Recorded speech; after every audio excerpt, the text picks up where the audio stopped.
ఇప్పుడే మనం చూసుకున్నట్లయితే ముఖ్యమైన శాఖకు సంబంధించి ఉద్యోగులందరూ కూడా 17% అయితే జీతాలు పెరగబోతున్నాయి.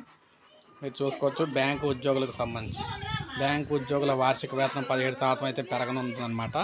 ఇందుకు సంబంధించిన ఇండియన్స్ బ్యాంక్ అసోసియేషన్ బ్యాంకు ఉద్యోగుల సంఘాల దీనికి సంబంధించి ఒప్పందం అయితే కుదిరిందనమాట. ఇందువల్ల ప్రభుత్వ రంగ బ్యాంకులకు ఏడాదికి అదనంగా 8,284 కోట్లు అయితే ఖర్చు కానుంది. ఈ వేతనం పెంపు 2022 నవంబర్ నుంచి అమలైతే కానుంది. దీంతో దాదాపు 8 లక్షల మంది ఉద్యోగులకు అయితే లబ్ధి అయితే పొందబోతున్నారు. బ్యాంకులు వారానికి 5 రోజులే పనిచేసేలా అన్ని శనివారాలు కూడా సెలవులు గుర్తించడానికి all India banks officers confederation అయితే ఒప్పుకుందనమాట. ముఖ్యంగా చూసుకున్నట్లయితే 8,088 డిఏ పాయింట్లు కలిపిన తర్వాత సిబ్బందికి కొత్త వేతన స్కేల్ని అయితే రూపొందించారు.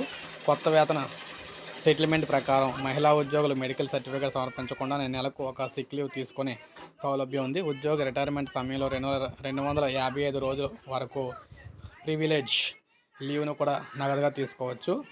అదేవిధంగా విధుల్లో మరణించిన ఓ మొత్తం సంబంధికులకు సంబంధించి చెల్లిస్తారన్నమాట. పదవి విరమణ చేసిన ఉద్యోగులకు పెన్షన్, ఫ్యామిలీ పెన్షన్తో పాటు నెలవారీ ఎక్స్గ్రేషియా అందిస్తారు. 2022 అక్టోబర్ 31న అంతకుముందు పెన్షన్ అందుకునేందుకు కూడా అర్హత ఉన్న వారికి కూడా ఇదైతే వర్తిస్తుందన్నమాట.